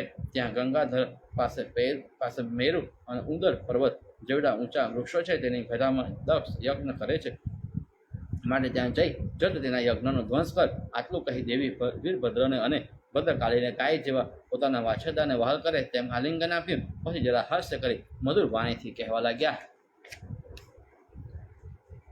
દેવી કહે, હે વીરભદ્ર, મારું પ્રિય કરવા તને ઉત્પન્ન કર્યો છે, માટે તારે મારા ક્રોધને મટાડવો જોઈએ. દક્ષે યજ્ઞના ઈશ્વર શંકરને નિમંત્રણ કર્યા વગર યજ્ઞનો આરંભ કર્યો છે, માટે તેના યજ્ઞનો તું નાશ કર, જેથી મારો ક્રોધ ઉતરે. માટે આ ભદ્રકાળી સાથે લઈને તેના યજ્ઞની લક્ષ્મીનો નાશ કર, અને તે યજમાનને મારે પણ તે પ્રમાણે વીરભદ્ર શંકરની દેવીને આજ્ઞા પોતાના મસ્તક ઉપર ચડાવી ચાલવાની તૈયારી કરી. એટલે શમશાનવાસી શંકરે પોતાના રૂવાટામાં જે 1000 ગણને ઉત્પન્ન કર્યા, તે ગણોનું નામ રોમજ પડ્યું. વળી જમણી અને ડાબી બાજુ ભુજામાંથી કરોડો ગણને ઉત્પન્ન કરી. તે સર્વ ગણમાં પોતાની શક્તિ મૂકી. વળી કેટલાકને પગમાંથી, ઉદરમાંથી અને પાછળથી, પડખામાંથી, મોંમાંથી, ગળામાંથી, ઇન્દ્રિયમાંથી અને ગુટીમાંથી, મસ્તકમાંથી, કંઠ અને મુખમાંથી પણ ઉત્પન્ન કર્યા. મહાપરાક્રમી, ભયંકર અને સુરવીર ગણોથી આકાશ અને પૃથ્વી આખી ઢંકાઈ ગઈ. તમામ ગણના હાથમાં આયુધ લઈ આકાશમાં ઉડવા લાગ્યા. કેટલાકે ત્રિશૂળ, કેટલાકે ધ્વજ, કેટલાકે શાંખ, કેટલાકે શિલાને ગ્રહણ કરી હતી.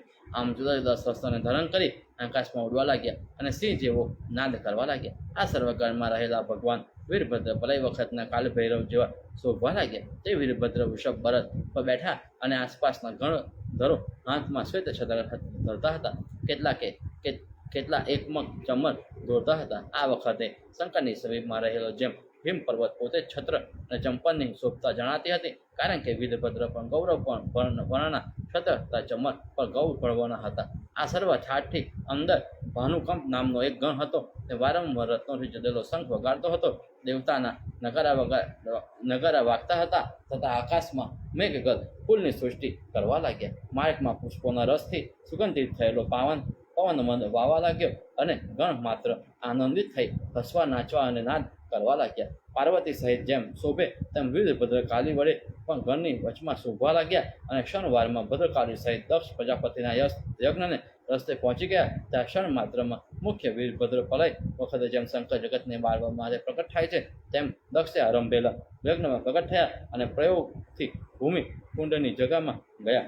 ઇતિશ્રી મહાપુરાણે વાયવ્ય સંહિતામાં પૂર્વ ભાગે ગુજર ભાષામાં દક્ષ યજ્ઞ મથમ પ્રસ્તાવ નામનો અધ્યાય સમાપ્ત.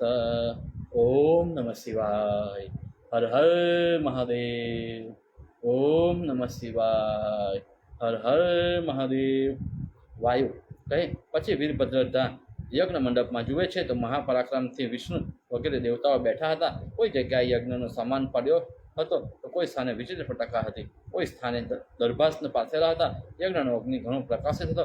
આડા અવડા સુવર્ણના પાત્રો પડ્યા હતા. ઋષિ લોકો વેદ વિધિ પ્રમાણે કાર્યમાં ગોઠાઈ રહેલા હતા. દેવતાની સ્ત્રીઓ ત્યાં પત્ની સ્થાનમાં બેઠી હતી અને અપ્સરાઓ વીણા વગાડતી હતી. કોઈ જગ્યાએ વેદના શબ્દો થઈ રહ્યા હતા. આવી રચના જોઈ એકદમ વીરભદ્રએ સિંહના જેવી ગર્જના કરી પાછળથી ગણ વગેરે કલોહાલ કરી પડ્યા. આવો અચાનક શબ્દો સાંભળી દેવતાઓ વસ્ત્ર અલંકાર વગેરે છોડી ભાગવા માંડ્યા અને પરસ્પર કહેવા લાગ્યા કે શું મેરુ તો નહીં તૂટી પડ્યો ને, અથવા ધરતીકંપ થતો હશે? આ શું છે, આ શું છે? એમ ભયભીત થઈને પોકારવા લાગ્યા. કેટલાકને નિર્જન વનમાં સિંહની ગર્જના સાંભળી જેમ મૃગ પોતાના પ્રાણને ત્યજી દે છે તેમ દેવતા પણ પોતાના પ્રાણનો ત્યાગ કરવા લાગ્યા. પર્વતો કંપવા લાગ્યા, પૃથ્વી ફાટવા માંડી, પવન વાવા માંડ્યો અને સમુદ્રમાં તોફાનો થવા માંડ્યું. અગ્નિ ચંદ્ર સૂર્ય ઝાંખા પડી ગયા. ગ્રહ નક્ષત્રનો લોપ જ થઈ ગયો. દક્ષ પ્રજાપતિ આવા વખતમાં પણ પોતાની ધીરજ હારી ગયો નહીં અને વીરભદ્ર તથા ભદ્રકાળીને ક્રોધથી કહેવા લાગ્યો, તમે કોણ છો? તમારે શું કરવાની ઈચ્છા છે? આ પ્રમાણે વીરભદ્ર પાપી દક્ષનું વચન સાંભળી ગંભીર વાણીથી જરા હાસ્ય કરી દેવતાને ઋષિઓને અને દક્ષને ગુદ અર્થનું વચન કહેવા લાગ્યા. વીરભદ્ર કહે, હે દક્ષ, અમે શંકરના નોકર છીએ, અમારો ભાગ લેવા આવ્યા છે અને અમારો ભાગ યજ્ઞમાં ન કાઢો તો શા માટે ન કાઢ્યો તે કહે, નહીં તો અમારી સાથે લડાઈ કર. વીરભદ્રનું આવું બોલવું સાંભળી દક્ષ વગેરે દેવતાઓ બોલ્યા, અમે તો વેદના મંત્રને પ્રમાણ ગણીએ છીએ, અમે કંઈ સમત નથી, માટે જે કહો તે સાચું. મંત્રો કહે, હે દેવતાઓ, તમે અજ્ઞાની છો, તેથી શંકરનો ભાગ કાઢ્યો નહીં, પરંતુ તેને પહેલો ભાગ મળે. આમ મંત્રોએ કહ્યું તો પણ મૂઢ બનેલા દેવતાઓએ વીરભદ્રના હાથનો માર ખાવાની ઈચ્છાથી તેને ભાગ આપ્યો નહીં. જ્યારે મંત્રોને બોલવું ઉઠા થયું ત્યારે તે પણ તેને છોડી બ્રહ્મલોકમાં ચાલ્યા ગયા. વીરભદ્ર કહે, હે દેવતાઓ, તમે મંત્રને બોલવું પણ પ્રમાણ ગણ્યું નહીં, કારણ કે તમે હમણાં ઘણા ગર્વિષ્ઠ થયા છો. વળી તમોએ આ યજ્ઞમાં અમારું અપમાન કર્યું છે, માટે તમારો નાશ કરું છું. એટલું બોલી શંકર જેમ ટીપુને બાળ્યો તેમજ પોતાના નેત્રના અગ્નિથી બાળતા હોય તેમ ક્રોધ કરી ઉઠ્યા. તે વખતે તેની સાથે વતન જેવડા પર્વત જેવડા ઊંચા શરીરવાળા તમામ ગણધરોએ એકદમ કૂદી યજ્ઞના સ્તંભો ઉખેડી પોતાના ગળામાં દોરડી બાંધી દીધા અને યજ્ઞના પાત્રો ફોડી નાખ્યા. ગંગામાં નાખી દીધા અને યજ્ઞનું અંગભૂત જે ઘોડો હતો તેને પણ ગંગાના પ્રવાહમાં ફેંકી ગંગામાં નાખી દીધા અને યજ્ઞનું અંગભૂત જે ઘોડો હતો તે પણ ગંગાના પ્રવાહમાં ફેંકી દીધો. વળી જે ત્યાં અન્નના મોટા ધગલા, અમૃત જેવી મીઠી દહીં રૂપી ગારાની અલંકૃત દૂધની નદીઓ, માંસ, ઊંચી જાતના ભોજન વગેરે સુગંધી રસદાર ચાંટવાના, ચૂસવાના અને પીવાના પદાર્થો પડ્યા હતા તે કેટલાક ગણધરો ખાવા લાગ્યા. એકબીજાને તે વસ્તુઓથી મારવા લાગ્યા. વીરભદ્રના શરીરમાંથી થયેલા કેટલાક ગણો વજ, ચક્ર, ત્રિશૂળ, શક્તિ, પ્રાણ, પાસી, તલવાર, ટંક, ભીલપાલી અને પરશુથી ઇન્દ્ર વગેરે ઉદ્ધત થયેલા લોકપાલને મારવા લાગ્યા. આ વખતે મારો કાપો એવો શબ્દ થવા લાગ્યા, જે સાંભળતા જ કાનમાં થતા અત્યંત પીડા ઉત્પન્ન થાય એવા ભયંકર શબ્દો રણ સંગ્રામ વખતે વારંવાર થતા હતા. કેટલાક વિશાળ નેત્રવાળા ગણો પોતાના હોઠને દાંતથી દબાવી આશ્રમમાં રહેલા ઋષિઓને પકડી મારવા લાગ્યા. કેટલાક લોકોએ ઋષિઓના હાથમાં સ્ત્રૂપ યજ્ઞ પાત્રને ખેંચી લીધા અને યજ્ઞને ઉપાડી પાણીમાં નાખી દીધો. કેટલાક કળશને ભાંગવા લાગ્યા. કેટલાકે મણીની બનાવેલી વેદિકાઓને તોડી નાખી. કેટલાકે હસવા તથા ગાવા લાગ્યા. સિંહ અને હાથી જેવી કેટલાકે એક બળવાન ગણો ઇન્દ્રાદી દેવને મારીને તેનું લોહી અને મદિરાનું પાન કરવા માંડ્યા. કેટલાકે એક વિલાપ કરવા, કેટલાક એક હસવા લાગ્યા, કેટલાક નાચવા, કેટલાક દોડવા, કેટલાકને મદને લીધે આડું બોલવા અને કેટલાક એક આકાશમાંથી વાદળને પકડવા લાગ્યા. કેટલાક એક આકાશમાં ઉદય પામેલા સૂર્યને પકડવા કૂદકા મારવા લાગ્યા. કેટલાક એક પવન સાથે ઉડવા લાગ્યા. કેટલાક એક આકાશમાં રહી આયુધને ઉછાળી પાછા ગરુડ જેમ સાપને પકડે તેમ પકડવા ઉઠાયા હતા. કેટલાક એક આકાશમાં ઉડવાથી પર્વતના શિખંડ જેટલા દેખાતા હતા. તેવી જ રીતે ગણો આમ તેમ દેવતા ભમવા માંડ્યા. કેટલાક એક બારના સહિત મોટી હવેલી ઉપાડી પાણીમાં નાખી દેવા અને ગર્જના કરવા લાગ્યા. આ વખતે હલકા માણસનું વચન જેમ વગર અર્થનું હોય તેમ નાશ પામે, તેમ યજ્ઞ વેદી મોટી હવેલીના બારણા છાજલી વગેરે નાશ થયો. જ્યારે ઘણો ઘરનો નાશ કરવા માંડ્યા તે વખતે સ્ત્રીઓ હાય બાપ, હાય મા, હાય ભાઈ વગેરે અમારાથી શી ગતિ થશે એમ બોલી વિલાપ કરવા લાગી. એથી શ્રી મહાપુરાણે વાયવ્ય સંહિતામાં પૂર્વ ભાગે ગુજ્જર ભાષામાં દક્ષ મંથન નામનો અધ્યાય સમાપ્ત. ઓમ નમઃ શિવાય. હર હર મહાદેવ. વાયુ કહે, હે દેવગણ. પછી દેવતાના મુખ એવા વિષ્ણુ તથા ઇન્દ્ર વગેરે ભયભીત થઈ ભાગવા માંડ્યા અને ગાંડા જેવા બની ગયા. વીરભદ્રે મનમાં વિચાર કર્યો કે મારા ગણથી ભયભીત થઈ દેવતાઓ ભાગી જાય છે, પણ હજી આ લોકોને દંડ આપવો રહી ગયો છે. એમ વિચારી ત્રિશુલમાં હાથમાં લઈ ઊંચી નજર કરી મુખમાંથી ઉષ્ણ કાઢતા વીરભદ્રે એકદમ એ જેમ કેસરી સિંહ હાથીને નસાડે તેમ દેવસેનાને નસાડી આગળ દેવતાની સેના નાસવા લાગી અને પાછળ ગાંડા થયેલા હાથીની માફક વીરભદ્ર દોડવા લાગ્યા. થોડી વારમાં જેમ મત થયેલો હાથી તળાવને દોડી નાખે તેમ દેવસેનાને વીરભદ્રે પકડી ખેદાન મેદાન કરી નાખી. દેવતાની સેનામાં જેમ સગરેલી ગંજીમાં અગ્નિ પ્રકાશિત દેખાતો હોય તેમ નાચવા કૂદવા લાગ્યા અને એકબીજાને મારવા અને કાપવા લાગ્યા. આ વખતે સર્વ દેવતાઓને એક વીરભદ્રને હજારો જેવો ગણ્યો. ભદ્રકાળી પણ યુદ્ધ જોઈ વધારે મંદોમત થયા અને પોતાના ત્રિશુળથી દેવતાના પ્રાણ હરવા લાગ્યા. આ વખતે ભદ્રકાળીની સહાયતાથી વીરભદ્ર શોભા વિચિત્ર લાગતી હતી. જેમ પલય વખતનો અગ્નિ ધૂમ સહિત કાંતિથી શોભે તેમ વીરભદ્ર ભદ્રકાળીથી શોભતા હતા. આ વખતે પલયના અગ્નિની જેમ જગતનો નાશ થાય તેમ સર્વદેવનો નાશ થયો. વળી પછી વીરભદ્રે સૂર્યના ઘોડાને પકડી સૂર્યને તથા દેવગણને ડાબા પગથી માથામાં એક લાત મારી. તલવારથી પાવક દેવને, યમને પ્રતિષ્ઠિત વિષ્ણુને દેવને, ત્રિશુલથી વરુણને મજબૂત મુદ્રણનો માર માર્યો. પદ નામના શાલિસ્ત્રોથી નિવૃત્તિ નામના દેવને પ્રહાર કર્યો અને તંક નામના શસ્ત્રથી વાયુને માર્યો. આમ રણ સંગ્રામમાં રમત માત્રમાં સર્વદેવને હરાવ્યા. પછી સરસ્વતી દેવી ઊભી થતા તેની અને દેવી માતાની અદિતિની નાસિકાને પોતાના નખ વડે કાપી લીધી અને કુહાડાથી સૂર્યના બાહુ દંડ કાપી નાખ્યા. એટલામાં સ્વાહા દેવી આવ્યા. તેમાં મુખમાંથી જીભ, જમણું નાક અને ડાબા સ્તનની ચીકડી પોતાના નખથી કાપી નાખી. ભગ દેવતાના નેત્ર કાઢી લીધા. પુષ્પદેવના મનોહર દાંત હતા તેને ધનુષ્યને અણી મારી પાછી દીધા. તેથી તેની વાચા બંધ થઈ. એટલામાં ચંદ્રમાં તેની નજરે પડ્યો એટલે તરત જ તેને પગથી દબાવી ધરતી સાથે ખૂબ ઘસ્યો. આથી હજી સુધી તેના શરીરમાં કાળો ડાઘ રહી ગયો છે. છેવટે સર્વદેવને હરાવી દક્ષ પ્રજાપતિનું મસ્તક કાપી નાખી ભદ્રકાળીને આપ્યું. દેવી એવા ભદ્રકાળીનું મસ્તક લઈ યુદ્ધની જગામાં દડાની જેમ પેઠે ઉછાળવા માંડ્યા અને રમવા લાગ્યા. વળી બીજા ગણો દક્ષની સ્ત્રીની જેમ ઘણી પોતાની દુષ્ટ ભર્યાને મારે તેમ પાટું મારવા લાગ્યા. ત્યાં કેટલાક ગણો અરિષ્ટમેની, સોમને, ધર્મને, પ્રજાપતિને બહુ પુત્રી અંગારિકાને, ભૂકાશ્વને અને કાશ્યપને ગણે વર્ગી મુષ્ટિનો ઉપહાર કરવા માંડ્યો અને હલકા વેરાણથી તિરસ્કાર કરવા લાગ્યા. વેતાળ, ભૂત વગેરે કલયુગમાં જેમ 4 જમપુરુષો સારા ઘરની સ્ત્રીને મારે છે તેમ દેવતાની સ્ત્રીઓને પણ બાળ બચ્ચાઓને મારવા લાગ્યા. આ વખતે યજ્ઞ સ્તંભ અને કલશ વગેરે ભાંગી પડ્યા હતા. ઉત્સવ માત્રનો નાશ થયો. મોટી મોટી શાળાઓ બળવા લાગી. પારણા વગેરે તૂટી પડ્યા હતા. દેવસેનાનો નાયુ થઈ ગયો અને તપસ્વી લોકો આમ તેમ દોડવા લાગ્યા. વેદનો શબ્દ બંધ પડી ગયો. તમામ માણસો નાસી ગયા અને યજ્ઞનો રસ્તો સૂનો વગડા જેવો થઈ ગયો. સ્ત્રીઓ પોતાના ધણીના નામનું સ્મરણ કરી રડવા લાગી. ત્રિશુળ વગાડવાથી કેટલાક દેવતાઓના હાથ કપાઈ ગયા ત્યાં અને પ્રાણનો ત્યાગ કરી ભૂમિ ઉપર પડવા લાગ્યા. આવી રીતે તમામ દેવગણનો નાશ થયો અને યજ્ઞ મંડપ શાંત થયો. એટલે વીરભદ્ર યક્ષ કુંડથી સમીપમાં ગયા. યજ્ઞ પુરુષ આહ્વાનીય અને કુંડની પાસે આવેલા કાળમાં સરખા વીરભદ્રને જોઈ મુર્ગીનું રૂપ ધરી એકદમ નાસી ગયા. એટલે તેને ધનુષ બાણ તૈયાર કરી ટંકાર કર્યો. તે ટંકાર આકાશ અને ભૂમિમાં તમામ જગ્યાએ વ્યાપી ગયો. પછી અંધચંદ્રકાર બાણ તેમાંથી એકદમ છૂટ્યું અને તરત મૃગના રૂપમાં દોડતા યજ્ઞ પુરુષ મસ્તક કપાઈ ગયું. વિષ્ણુ આવું અપમાન જોઈ લડાઈ કરવાની તૈયાર થયા. એટલામાં ગરુડ પોતાનું મસ્તક નમાવી ત્યાં હાજર થયો અને બચેલા ઇન્દ્ર વગેરે દેવતાઓ પણ ત્યાં પ્રાણ જતા સુધી સહાય કરવા તૈયાર થયા. વીરભદ્ર વિષ્ણુ અને દેવતાઓને જોઈ મન હસવા લાગ્યો, કારણ કે સિંહ આગળ મૃગ જેવો દેવો લડવા તૈયાર થયા હતા. આ વખતે આકાશમાંથી 2 સારા ઘોડાવાળો એક રથ આવ્યો. તે રથમાં જુદી જુદી જાતના શસ્ત્રો ભરેલા હતા. ટીપુને માર્યા ત્યારે જે સારથી હતા તે જ બ્રહ્મા પોતે રથ દોડીને ત્યાં હાજર થયા. વિષ્ણુની સમક્ષ ઉભેલા વીરભદ્રને 2 હાથ જોડીને બ્રહ્માએ કહ્યું, મહારાજ, આપને શંકરની આજ્ઞા કરેલી છે કે આ રથમાં બેસો. હમણાં ભગવાન શંકર પાર્વતી સાથે લઈ રમ્ય આશ્રમની સમીપમાં તમારું ભયંકર પરાક્રમ જુએ છે.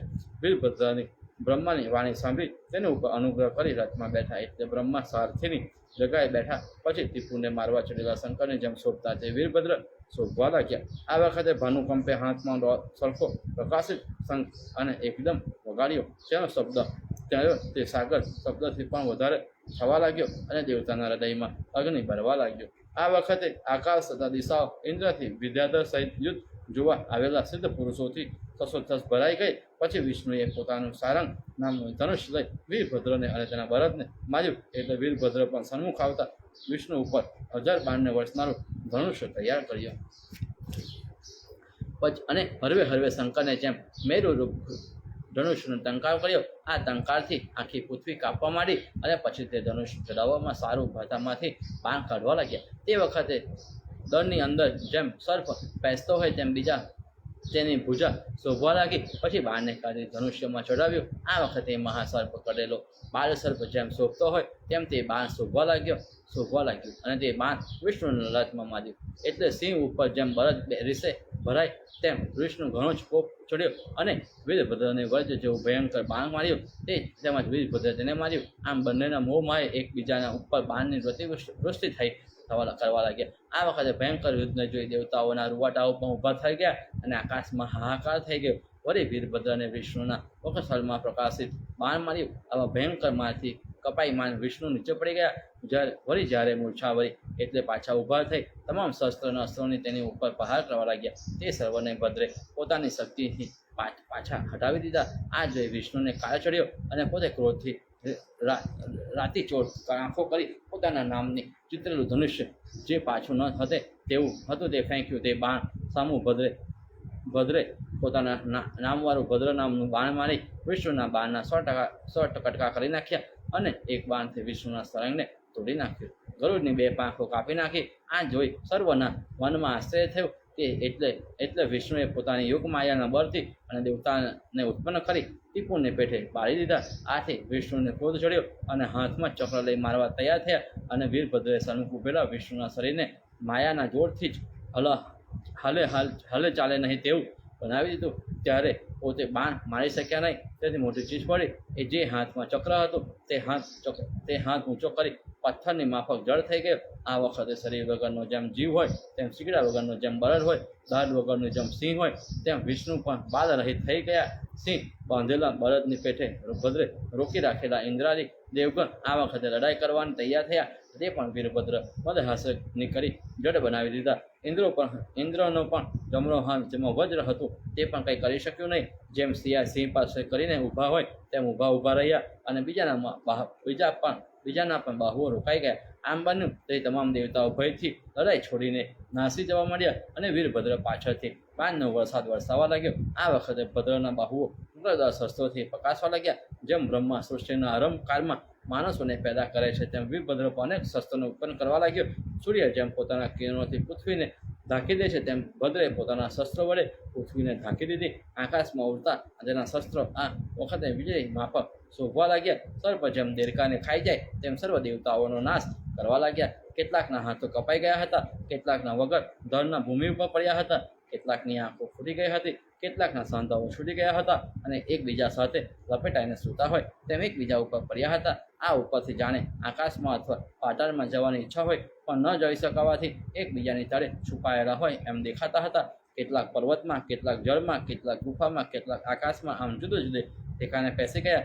આ વખતે વીરભદ્રની મૂર્તિ કાળ ભૈરવ જેવી દેખાતી હતી. તેથી દેવતા માત્ર કમતા રહ્યા. વળી તે જગામાં લોહીની નદી ચાલી તેમ આખો યજ્ઞ મંડપ લોહીથી છાલક ઉડવાની વગર રંગે રાતો થઈ ગયો. ભદ્રકાળીના વસ્ત્રો પણ લોહીના ભીજાવાથી રાતા થઈ ગયા હતા.